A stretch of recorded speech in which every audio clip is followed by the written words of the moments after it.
Dalawa kaming magkapatid, babae ang nakababata sa akin na siyang naiwan sa poder ni Papa nakalaunan dahil raw sa hindi niya nagustuhang ugali ng aming stepmom, siya ay umalis.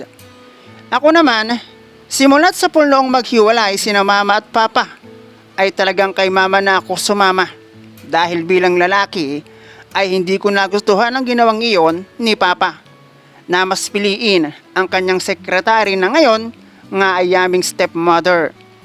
Sa pagtagal ay natutunan ko na rin tanggapin ang katotohanan na hiwalay na ang aming mga magulang dahil si Mama ay pumatol na rin sa ibang lalaki.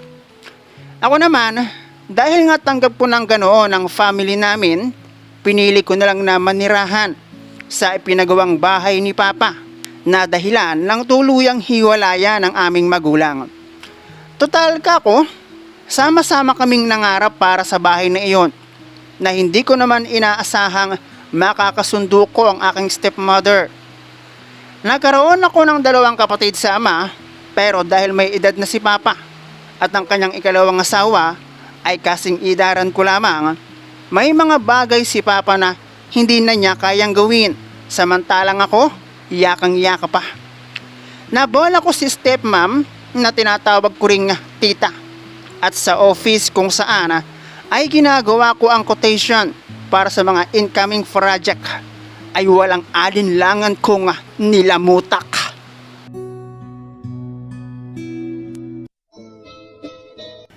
Hello guys and welcome dito sa Kasgul TV. At syempre kung ikaw ay bago dito sa aking channel at trip mo ang ganitong klase ng kwento, palike and subscribe naman dyan.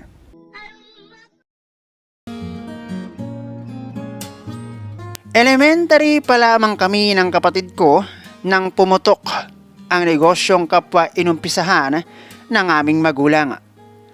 Mula sa ilang taon ng pangungupahan ay sama-sama kaming nangarap na magkaroon ng sariling bahay, at nangyari yon dahil sa aming negosyo nang makabili ng lupa ang aking mga magulang. Itago mo na lang ako sa pangalang Alvin, 38 years old, may asawa at may dalawa na rin kaming anak ni Mrs. na itago na lang natin sa pangalang Diana. Hindi na iiba sa iba kung paano nagsimula ang aking mga magulang. Nangungupahan din kami at walang sariling tahanan ng aking masilayan ang mundong ibabaw. Dalawa kaming magkapatid, babae ang nakababata sa akin na halos 2 taon ang pagitan. Nagsimula sa pa-repair ng aircon ng trabaho ni Papa na kung minsan tumatanggap siya ng magpaparepair na dinadala kung saan kami nag-uupa ng bahay. Hanggang sa maging shop na ang harapan ng inuupahan naming bahay. Dahan-dahan naming naramdaman ang aluwa ng buhay. Maging ang aming pag-aaral na dating patipiran pagdating sa baon ay dahan-dahang umaluwan. Kasama ang ilang kakilala at kamag-anak na karamihan ay tito at mga pinsan ang siyang naging tauhan ni Papa. Hanggang sa pati ang pagsiservice sa mga hindi naman kalakihang establishmento ay kanila na rin pasukin para maging monthly maintenance at kung ano-ano pa. Nagkaroon na rin kami ng sasakyan na pinakang service kapag mayroong project, hanggang sa pati ang mall ay makuha na rin ang serbisyo ng grupo ni Papa. Hanggang sa ang negosyong naumpisahan ng aming mga magulang ay hindi na masasabing small time dahil pati ang pagkontrata sa mga ginagawang building na mayroong aircon ay pasukin na rin ng grupo na pinangungunahan ni Papa. Simula sa simula hanggang matapos ay kanila na ring makuha. At dito na nga pumasok ang quotation sa tuwing may makukuhang project sina Papa.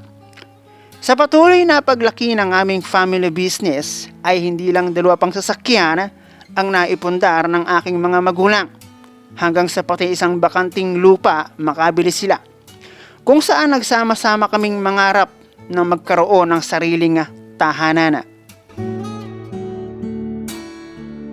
Pagkaraan ng ilang taon, nadamang-dama ng aming pamilya ang blessings mula sa itaas at sa sikap ng aming mga magulang at masasabi ng well-established na ang aming business. High school ako noong simulan ang pagpapatayo ng bahay sa nabili naming lupa. Habang nagpapatayo ng bahay ang aming magulang, patuloy pa rin ang pag-angat ng aming family business. Yung tipong halos kinukulang na ng tauhan si Papa, lalo na pag nagkasabay-sabay.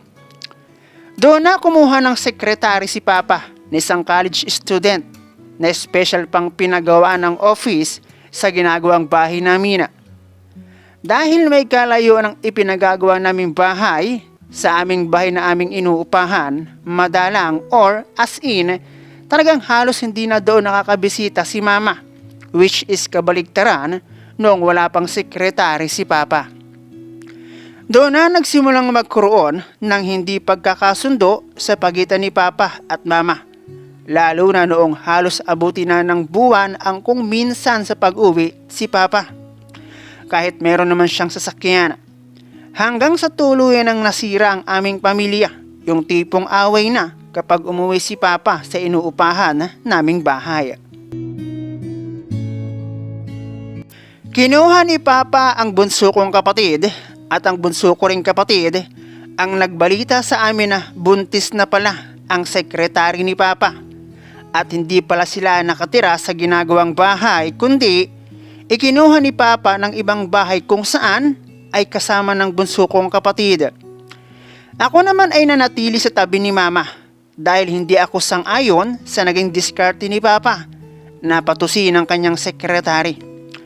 Noong una ay hindi naman nakakalimutan ni Papa ang magbigay ng sustento kay Mama, lalo't nasa poder ako ni Mama at kasal sila. Noong isilang ang kapatid namin sa ama na isang babae ay doon na. Ayon sa kwento ng bunso kong kapatid, nagbago ang ugali ng aming stepmother na dahilan upang hanggang ngayon na nagkaroon na siya ng sariling pamilya ay hindi niya pa nagagawang tapakan ng bahay na sama-sama naming pinangarap. Umalis na kasi doon si bunso dahil hindi niya raw matiis ang ugali ni stepmom. Pagka-graduate ko ng high school, dahil nagbibigay pa naman si Papa ng pera kay Mama at si Mama naman ay may naipon pang pera, nakapagsimula pa ako ng college. Pero nung pumatol si Mama sa ibang lalaki, ay doon na ako nawalan ng gana kay Mama. Ang ginawa ko noon, dahil sa kagustuhan kong makatapos ng college na siyang nakikita kong pag-asa dahil sa pagkawasak ng aming pamilya, mas pinili ko ang sumama kay Papa na noon ay hindi pa rin nakakalipat sa bahay na ipinagagawa. Pero hindi nagtagal nakalipat na rin kami. Ginawa ko ang lahat para hindi ako magkaroon ng problema. Mabait naman si stepmom na tinatawag ko ding tita na itago na lang natin sa pangalang Elsa. Nakatapos ako ng 2 taon sa college pero hindi iyon naging madali dahil kapag kulang ang tao sa site na project ni Papa, ay ako ang siyang nagiging paningit. Pero dahil anak ako, ay medyo iba-iba dahil boss din ang tawag nila sa akin. Ang kapatid kong naiiwan sa poder ni Mama, nabalitaan ko na lang na sumama na sa kanyang boyfriend. Ako ang nanghihinayang dahil ang kailangan lang naman namin makisama. Noong makatapos ako ng college, sa halip na maghanap ako ng trabaho sa labas ay inaral ko kung paano pinapatakbo ni Papa ang kanyang negosyo. At para hindi ako mapaghulihan dahil medyo malayo ang dinapos ko sa AC ay nag-self-education ako. Naisip ko kasi na bilang anak ay mas may karapatan ako kaysa kay Tita Elsa na ilang taon lamang naman ang tanda sa akin.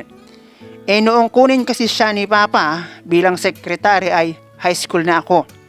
Para lang kaming mag-ate. Pero hindi maikakaila na bukod sa mas bata si Elsa kaysa kay Mama, talagang na mga maganda. To the point na maisip kong what if ako naman.